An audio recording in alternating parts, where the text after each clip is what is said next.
عام مسلمان بھائیوں کے لیے ہمارے ہی بزرگوں نے بہت سے سوال کیے ہیں کہ یہ کیسے ہوتا ہے، علی قرآن کس طرح پڑھ سکتا ہے، اور قرآن نے اس کی تردید کی ہے۔ عزیزان محترم، اور قرآن حکیم کی میں ان کے نام نہیں لوں گا، بہرحال انہوں نے قرآن حکیم کی ایک آیت خاص کر کے ان پر زور دیا ہے کہ اللہ نے ارشاد فرمایا ہے وَكَذَلِكَ أَوْحَيْنَا إِلَيْكَ رُوحًا مِّنْ أَمْرِنَا مَا كُنْتَ تَدْرِي مَا الْكِتَابُ وَلَا الْإِيمَانُ، کہ ہم نے تیرے طرف وحی کی، روح کی، اپنے امر سے روح کی وحی کی، اور تو کتاب اور ایمان نہ جانتا تھا، اس کے قبل تو کتاب اور ایمان نہ جانتا تھا۔ عزیزان محترم، میں القابوں سے بڑا ڈرتا ہوں۔ حقیقت یہ ہے کہ القاب نہیں پڑھتا انسان ہے، کام انسان کرتا ہے، اس کے القاب نہیں کرتے۔ لیکن جہاں تک میرے مطالعے کا تعلق ہے تو میں عرض کر دوں، یہ ایک الگ موضوع بھی ہے کہ اس آیت پر میں ایک اشرا پڑھوں۔ بہرحال اس بزرگ نے بڑا زور دیا ہے اسی بات پر، تو میں اس کی خدمت میں عرض کروں کہ اگر یہ اس آیت کا ترجمہ کیا جائے کہ رسول تو اس کے قبل ایمان اور قرآن نہ جانتا تھا، کتاب نہ جانتا تھا، تو سب سے پہلے آپ یہ بتائیں کہ ایمان جو مقدم ہے وہ ہے توحید پر۔ اگر رسول جس وقت توحید پر ایمان نہ تھے رسول کا، یعنی رسول کا اگر توحید پر ایک لمحے کے لیے بھی نہ رہے تو نعوذ باللہ منہا وہ مشرک ہو جائے، اور اللہ نے پہلے ہی فرما دیا کہ لو اشرکوا لحبط عنہم ما کانوا یعملون، اگر یہ میرے نبی ایک لمحے کے لیے بھی مشرک ہو جائیں تو میں ان کی نبوتیں چھین لوں گا۔ تو یہ کس طرح ہو سکتا ہے؟ اور دوسرا آپ نے یہ سمجھا نہیں ہے، دنیا کا یہ ہے کہ جناب عیسی روح اللہ ہے، ہمارے رسول روح اللہ نہیں، فرق ہے۔ جناب عیسیٰ جزوی روح اللہ ہے، ہمارے رسول کلی روح اللہ ہے۔ یہ آپ لفظ دیکھیں قرآن حکیم کا، جناب آدم کے لیے اللہ نے ارشاد فرمایا فَإِذَا سَوَيْتُهُ وَنَفَخْتُ فِيهِ مِن رُوحِي فَقَعُوا لَهُ سَاجِدِينَ، جب میں آدم میں اپنا تھوڑا سا، من بازیت کے لیے کام آتا ہے، تھوڑا سا روح ڈالوں تو اس کو سجدہ کرنا، یعنی آدم بھی روح اللہ ہے لیکن جزوی، آدم بھی روح اللہ ہے لیکن وہ جزوی روح اللہ ہے۔ اور جناب عیسیٰ کے لیے اللہ نے ارشاد فرمایا انما المسیح عیسی ابن مریم رسول اللہ وکلمتہ القاہا الی مریم وروح منہ، عیسیٰ بھی روح اللہ ہے لیکن منہ جزوی۔ اب سوال پیدا یہ ہوتا ہے کہ اگر رسول کو بعد میں علم آیا ہے تو پھر افضل آدم ہے، افضل عیسیٰ ہے، تو ان کے ساتھ علم ہے۔ آدم آیا تو علم کے ساتھ، اور جناب عیسیٰ آیا تو علم کے ساتھ، اور کہتا ہوا آیا کہ قال انی عبداللہ آتانی الکتاب وجعلنی نبیا، میرے ساتھ کتاب ہے، میرے ساتھ علم ہے، تو وہ ہے جزوی روح اللہ۔ اگر آپ آیت کو دیکھتے تو آپ کو پتا چلتا کہ اللہ نے کہا کیا ہے وَكَذَلِكَ أَوْحَيْنَا إِلَيْكَ رُوحًا مِّنْ أَمْرِنَا، وہ من روح تھے، یہ کل روح ہے۔ ارے جزوی جو روح اللہ ہیں ان کے ساتھ علم ہے، اور جو کلی روح اللہ ہے ان کے ساتھ علم نہیں۔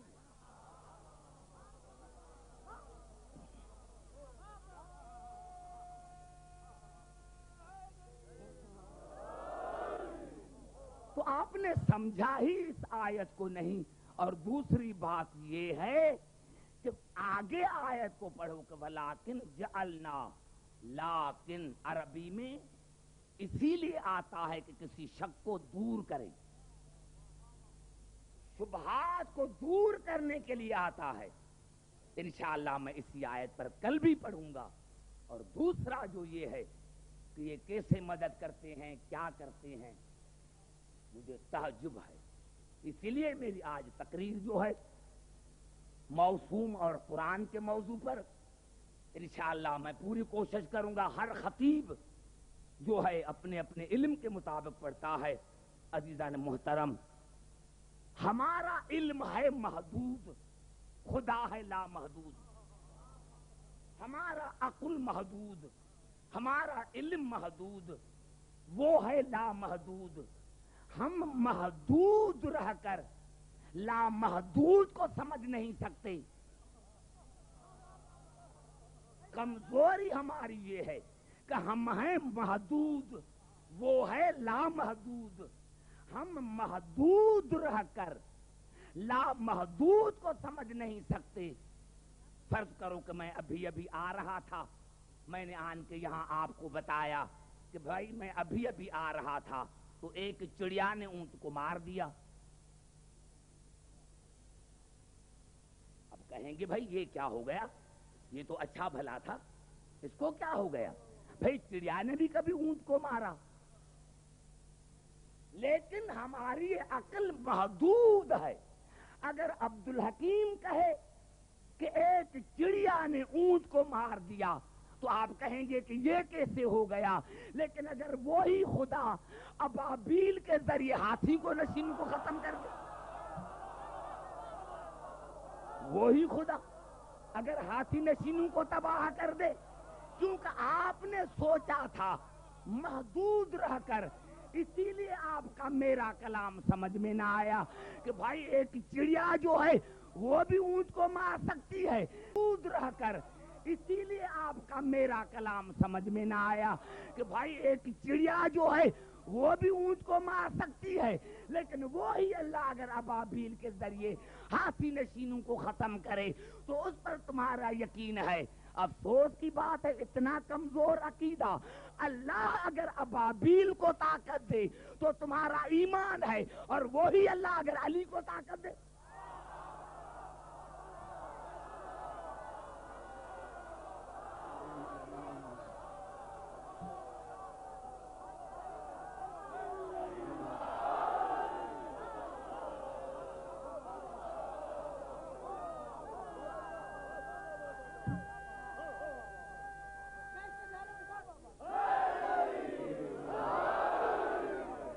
یعنی ہمیں صرف یہ سوچنا آتا ہے کہ علی کیسے کر سکتا ہے، یہ کیسے کر سکتا ہے.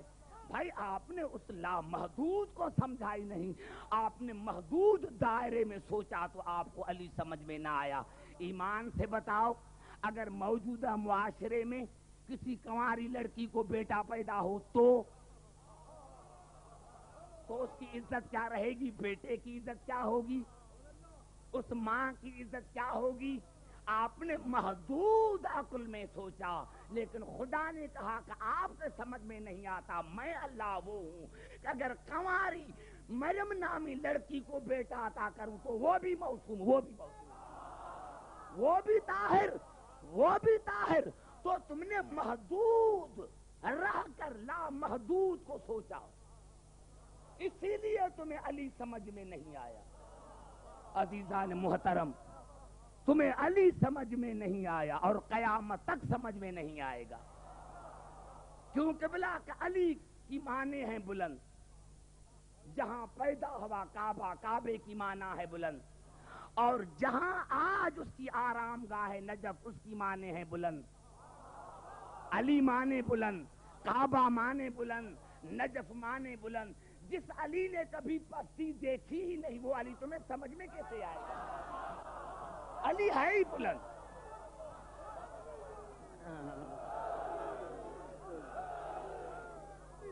توجہ چاہ رہا.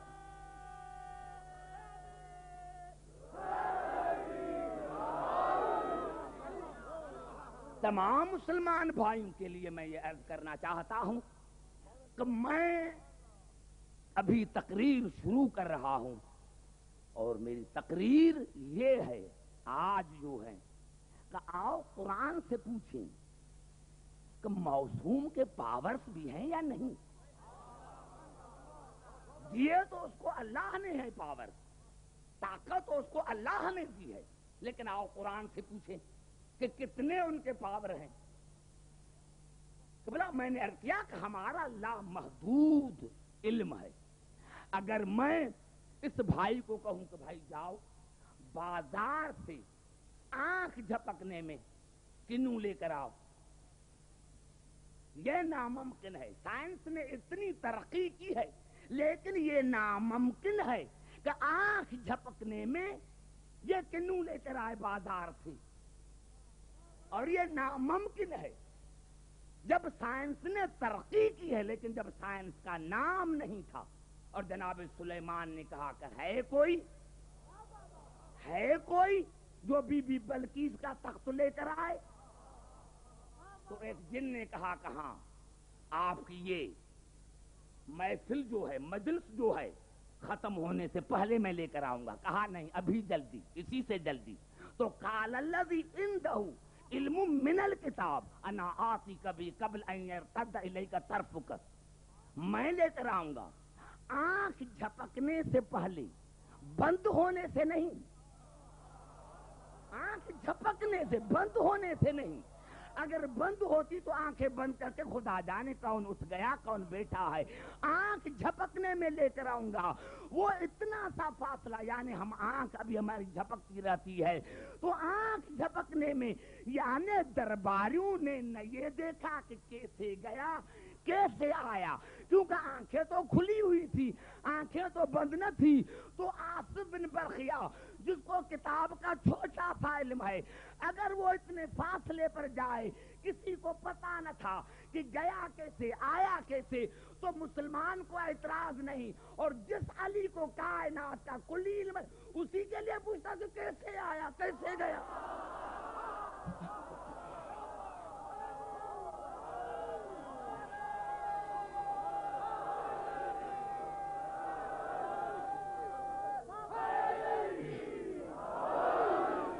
اس علی کے لیے تو پوچھتا ہے کہ علی گیا کیسے، علی کیسے گیا، علی یہ کیسے کرتا ہے. میرے محترم سامعین، میں نے عرض کیا کہ یہ الفاظ ہیں قرآن، والناز آس غرقن. مجھے قسم ہے ان ملائکہ کی جو منافقین کے روح کو کھینچ کھینچ کر نکالتے ہیں. مجھے قسم ہے ان ملائکہ کی جو منافقین کے روح کو کھینچ کھینچ کر نکالتے ہیں.